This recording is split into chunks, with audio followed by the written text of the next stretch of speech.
interesting things about social psychology is that it's actually a discipline that is really quite young.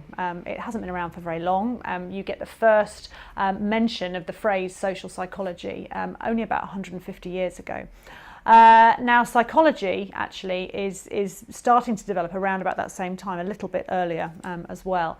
But the questions that we're interested in as psychologists and as social psychologists are the ones that have preoccupied people for centuries. I mean, as long as people have been writing things down, people have been asking, you know, what makes us human, what separates us from other animals, how do we interact within groups, how do we relate to one another, how does language develop, all of these kinds of questions which are still absolutely central to what we're interested in as social psychologists and as psychologists too.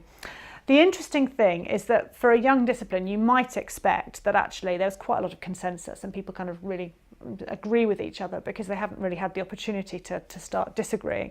But nothing could be further from the truth, really. Psychology itself is a very divided discipline. You have a huge number of different approaches, theoretically, methodologically, huge number of different subdisciplines, and even within social psychology itself there are very, very many different approaches. One of the things that is usually seen as unifying social psychologists is when you ask them what they do, they'll usually use the individual and society and some kind of relationship between the two as being, you know, the sort of the overall themes of what they're interested in. But there's so many different ways in which you can conceptualise that relationship between the individual and wider society. Whether you give dominance to one over the other, do you see the individual as, you know, can be effectively being kind of logically prior to society? Do you see society as having more influence over the individual?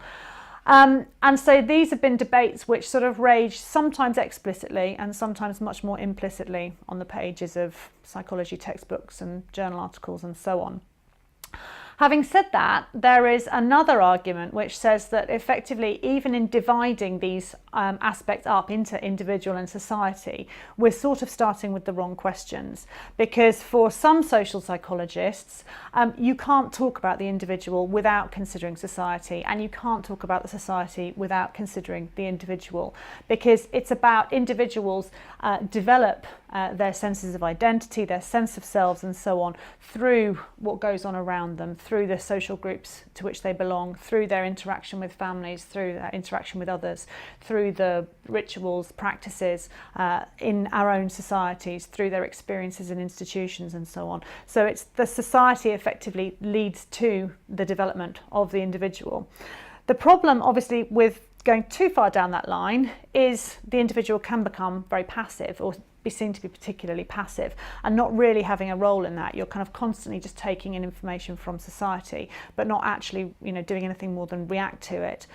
So for some social psychologists, as well, as I say, we need to think much more about the kind of the co-construction, because obviously there has to be room for change, there has to be room for development.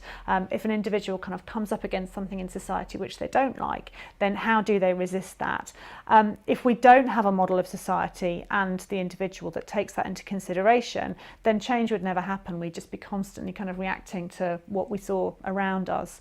So as I say, for some social psychologists, we need to kind of move away from this dualism of actually seeing individual and society as separate entities. We need to think much more about the co-construction, the mutual co-construction and the reciprocity in the relationship between individual and society.